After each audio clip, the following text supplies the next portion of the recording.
Well, greetings again. Today we're going to take a look at this subject matter called the separation of powers doctrine. As you follow along with me on your course outline, we're going to pick up the subjects then today of the U.S. Constitution, the Idaho State Constitution, and legislative, executive, and judicial powers. Remember that this course is outlined now in 30 lessons by a friend of mine who is an attorney, a lawyer, a man that helped me win the very first cases I ever did. The first 5 cases we did were 3 against OSHA, 1 against the EPA, and 1 against the IRS. We won 5 out of 5, or I should say my friend helped me win 5 out of 5.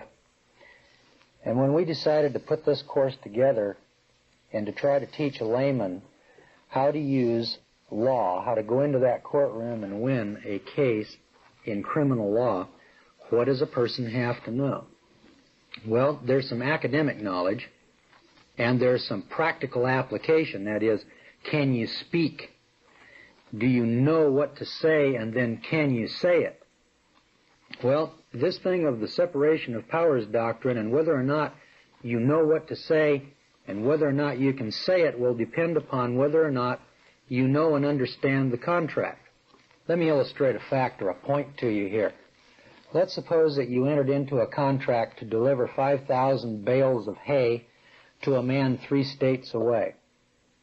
And you are agreeing to deliver the hay in bales weighing from 100 to 150 pounds, and that you're expecting to get paid $10,000, and that the delivery date is expected to be on the 24th of July, that the type of hay is expected to be alfalfa, and let's say there were 24 other stipulated conditions in the transaction.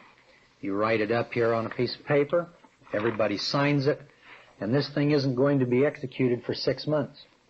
Over the period of time, everyone has a lapse in memory, and then one day you get a call on about the 15th of July, and the man says, "Are you going to make delivery on or about the 24th of July?"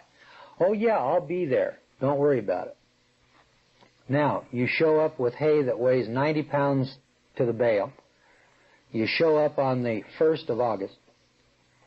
You show up with a bill of $14,440. The hay is moldy and wet, and it's not alfalfa, it's grass, and it's clover. Do you suppose that your customer, this man that you entered into the contract with, is going to be very happy with the terms and conditions of your performance? Well, not only wouldn't I be very happy with the terms and conditions of your performance, I would take you to court. Here I have this Constitution. Now remember, you should have one of these in your kit. If not, then we're going to include it in this lesson. And the reason we like this particular little Constitution, it comes from the American Legion, so let me plug that fine organization of patriots and veterans from our foreign wars.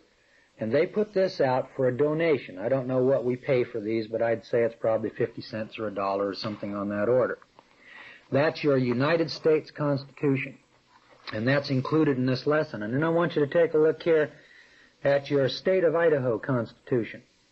Now for you, those of you who are in other states, you may be in Illinois or Maine or Texas or California, you'll have to get your Constitution from your state, because that Constitution is the contract that you made with your government officials.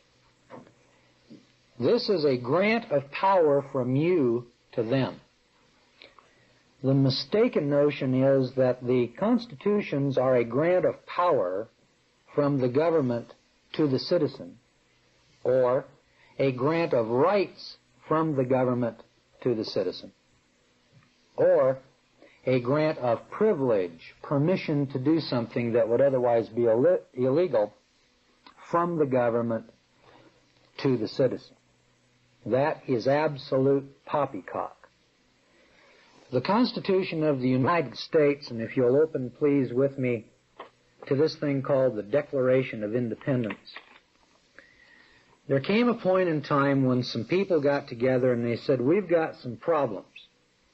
And among those problems, they began here on page 3 of this little booklet. Follow along if you will, please. They said that when in the course of human events it becomes necessary for one people to dissolve the political bands which have connected them with another, and to assume among the powers of the earth the separate and equal station to which the laws of nature and of nature's God entitles them, these people recognized that there was a power called God. A decent respect to the opinions of mankind requires that they should declare the causes which impel them to the separation. So they said, you know, we've got a problem, and what we want to do is to lay it out in spades so that everyone in the world and every nation can see what our beef is, and then we're going to write up a contract.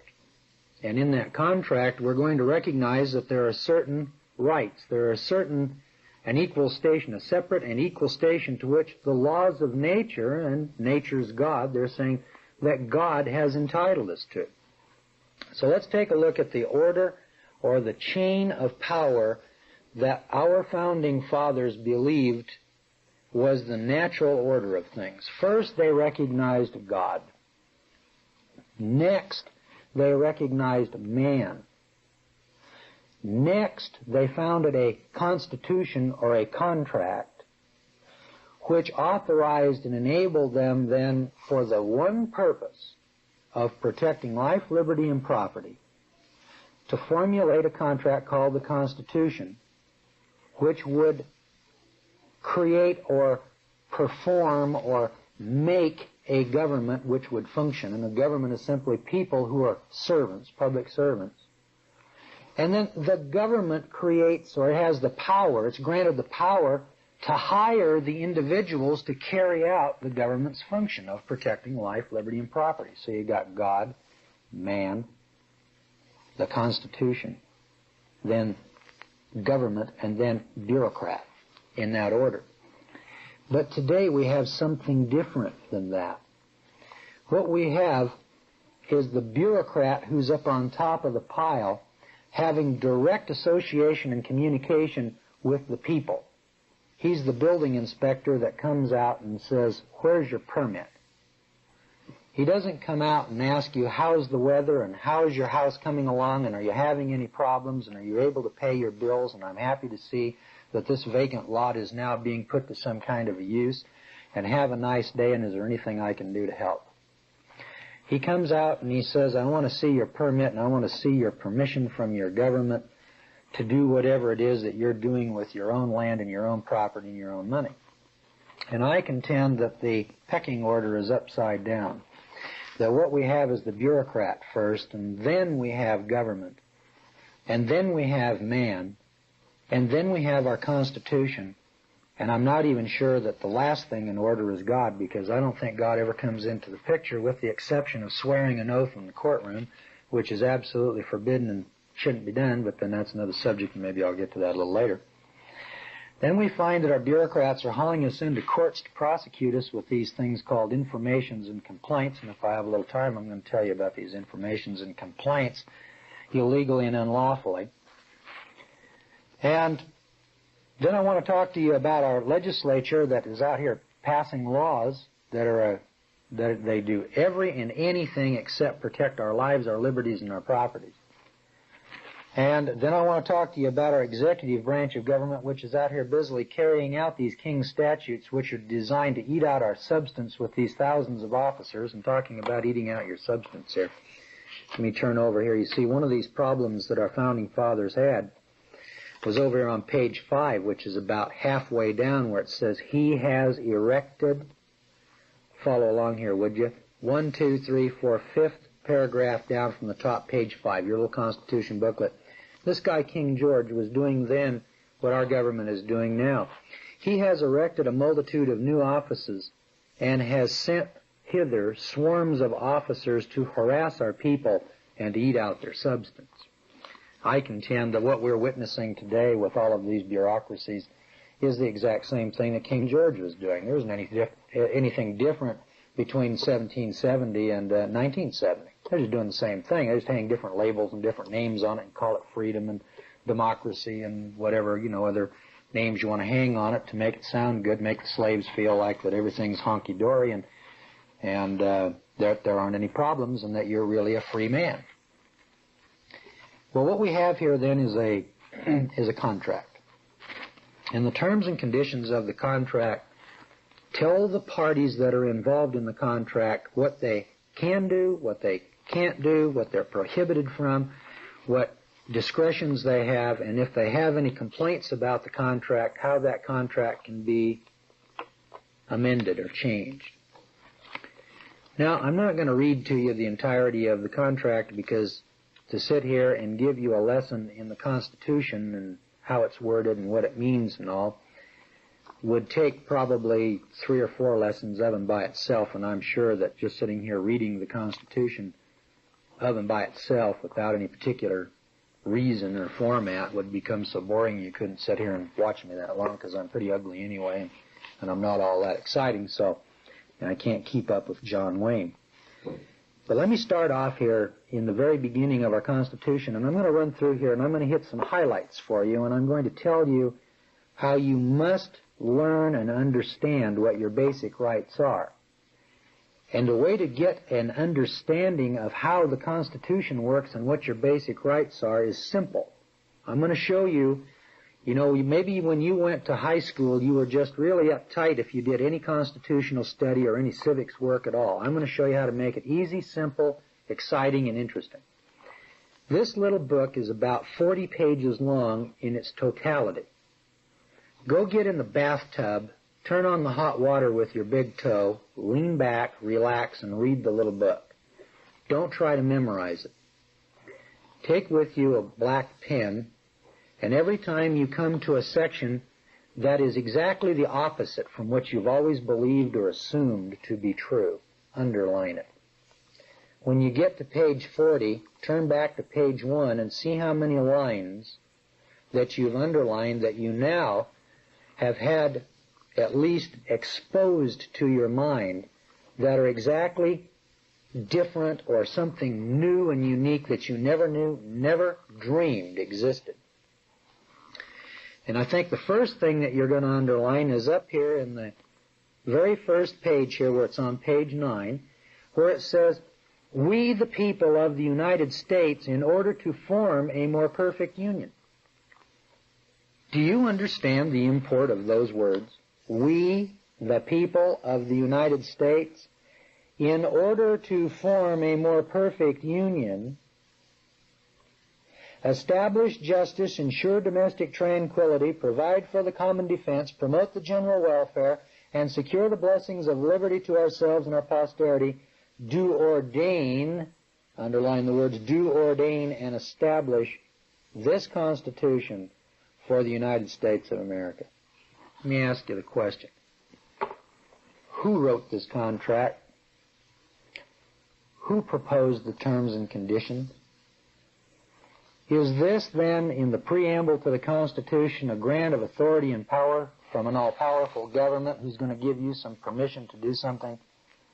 Or is this a contract written by you and I to tell our government officials where the bear shits and that's where it's at? Now, if that sounds crude to you and you can't stand it, well then, you better turn this off, because what we're getting into here is the reassertion of our rights that we have abrogated. You know, in the book Legal Quotations, quote number 30, you have to be a belligerent claimant in person.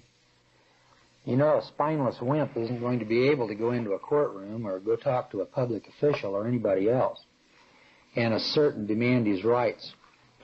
You know, the average sheeple out here wants to go to a lawyer or go pay somebody to go in and assert and get his rights for him. If I'll go out like an Alexander Solzhenitsyn and I'll sacrifice myself, and if I'll go to prison or a prison camp, and if I'll do this, if I'll go up and expose myself to the pains and penalties and the problems that government agents are going to put upon me, you then will accept the benefits that come from it. Reminds me of the little red hen.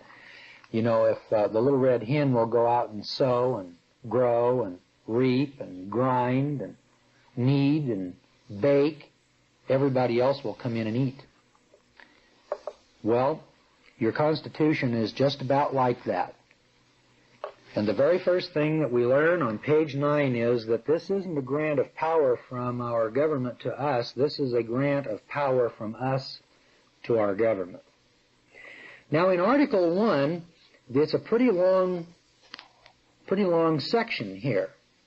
And it talks about the legislative powers herein granted shall be vested in a Congress of the United States, which shall consist of a Senate and House of Representatives. So there's your Senate and House. And it tells a story. It tells an interesting story about how the Congress works. It doesn't tell a story about what you read in your newspapers is going on in Washington. It reads like a story that tells you the way it's supposed to work. But then if you've never read the contract, then you don't know whether that hay is supposed to come on the 24th of July, the 1st of August, or on the 15th of September. And so until you read the terms and conditions of the contract, you're not going to know whether or not you're being gypped, whether or not this contract is being fulfilled pursuant to your agreement. That's all it is. You know, all this constitutional law is all about is reading the contract and saying, hey, joker, I didn't authorize you to do that. I told you I wanted you to do this. Now, why is it that you're breaking the law? Because, see, this is law. This is called the highest law of the land. If I have a little time here, I'll quote to you Marbury versus Madison. In any event, I want you to note that down. Remember, Marbury versus Madison is one of those landmark cases that is an absolute must for you to read. And in the Marbury case, John Marshall, our Chief Justice in 1803, said this Constitution is a superior document. Now I want you to turn over here to what's called the Supremacy Clause. See if I can find the page. Yes, it's on page... Well, let's see if I can find the page. Here we go. We're getting closer now. It's about page 25. No, it's on page 24. Turn over to page 24 where it says Article 6. This Constitution, that's the second paragraph, about two-thirds of the way down the page, page 24, says this Constitution and the laws of the United States which shall be made, that's future tense, whatever laws we're going to make in the future, in pursuance thereof, that's in pursuance of this Constitution, and all treaties made or which shall be made, whatever's made today or yesterday or is going to be made tomorrow, under the authority of the United States, comma, shall be the supreme law of the land. Yeah, that's right. There's your first shock. I want you to look at this on page 24. The supreme law of the land is in this little 40-page document. That's the contract. I don't care how many words, I don't care how many books have been written, I don't care how many commentaries, I don't care how many aisles and aisles of books and statutes and public laws and all the rest of the BS that goes with it. When you get down on the bottom line, these 40 pages are the supreme law of the land. Now, to listen to a lawyer talk to you for a few minutes will make you go a little, because you won't be, you'll sit here and go, well, our biggest problem is that we're functional illiterates that come out of the public schools. So here you've got the supreme law of the land. I didn't write that, folks. That was written in 1787. If you'll flip over here to page 25, isn't there a date on here? Or is it on page 26? I think it was September. Oh, here we go. In convention, Monday, September 17th, 1787. I got on the scene in 1939, so I don't want you to say that George Gordon said that the Constitution is the supreme law of the land, because it was around a long time before I ever came on the scene. In fact, I was 37 years old before I knew that this was the supreme law of the land, and I'm 43 now, so I've only known it for 6 years. Show you how dumb I am. Over here on page 9, I want you to follow through. Remember, we talked a little bit about status. Remember that subject of status and subject and member and slave and corporations and associations and foundations and trusts, etc. I think I mentioned this before, but I think it's worth mentioning again, because as we read along, we're going to find out that these founding fathers had some kind of a notion or an idea that all men aren't equal, that there are some men that have certain duties and capacities that other men don't have. Let me give you an illustration, If you put me out there on the baseball diamond and you said, I want you to pitch a few innings of ball against the New York Yankees, I don't think I'd function very well or for very long. I don't think I'm equal to Sandy Koufax or any of these old-timey famous pitchers, you know, that have gone down in the annals and the history of baseball. And I don't think I'm equal to Wilt the Stilt Chamberlain. I don't think I can dunk those balls through those netted hoops like he can. And I'll just bet you he doesn't know the Constitution like I do. Now, I'm not saying he doesn't. I'm just saying that I've spent a little time, effort, and energy reading this, and I want you to take a look with me here on page 9 at the bottom of the page, and I want you to see an abstract of 6 categories or types of persons that are mentioned. And I want you to underline that because this is real strange. It says representatives and direct taxes shall be apportioned among the several states. So the subject matter of this paragraph is direct taxes being apportioned among the states, which may be included within this union. So there could be 13 or 25 or 39 or 50 states, according to their respective numbers, which shall be determined. You're going to determine this tax. Whatever we're going to do here, whatever the subject matter is, we're going to do it by adding to the whole number of free persons. Now you notice it doesn't say by adding to the whole number of persons. It says free persons. Well, if there's free persons, then there's got to be an opposite to that, doesn't there? Wouldn't those be unfree persons? Now you'll notice there's a comma there, and it says, including those bound to service for a term of years. Aha! Bound to service. Free persons bound to service. Now, you take a pie, and you got a whole pie, right? If you have a whole pie and you draw a line down the middle of it, you got 2 halves. And so here you've got a whole number of free persons, and you've got a whole number of free persons, some of which are bound to service for a term of years. There's 2. And then it goes on to say, and excluding Indians not taxed. It doesn't say, and excluding Indians. It says, excluding Indians not taxed. Now, if you've got some Indians that aren't taxed, then you've got to have some Indians that aren't taxed. Otherwise, you just say, excluding Indians. Because that's the way common sense, reason, and logic would tell us to write the sentence. When these people knew and understood reason, logic, and common sense, and they knew how to read and write. And then it's got a comma there, and it goes on. It says 3/5 of all other persons.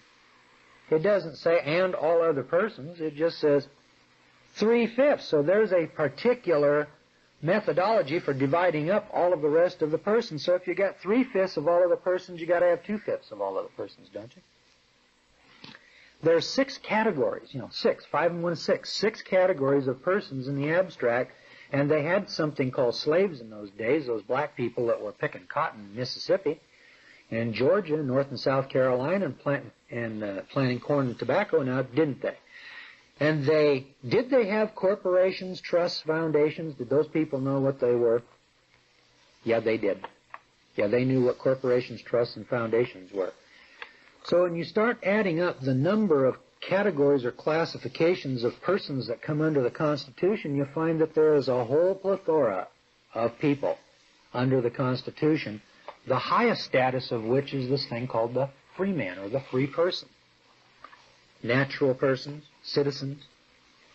Well, it goes on through there, and you got section 3 and 4 and 5 and 7 and goes on and on. And now there's a real nifty little section over here called Article 1, Section 10, which is really a weird thing to be saying and talking about.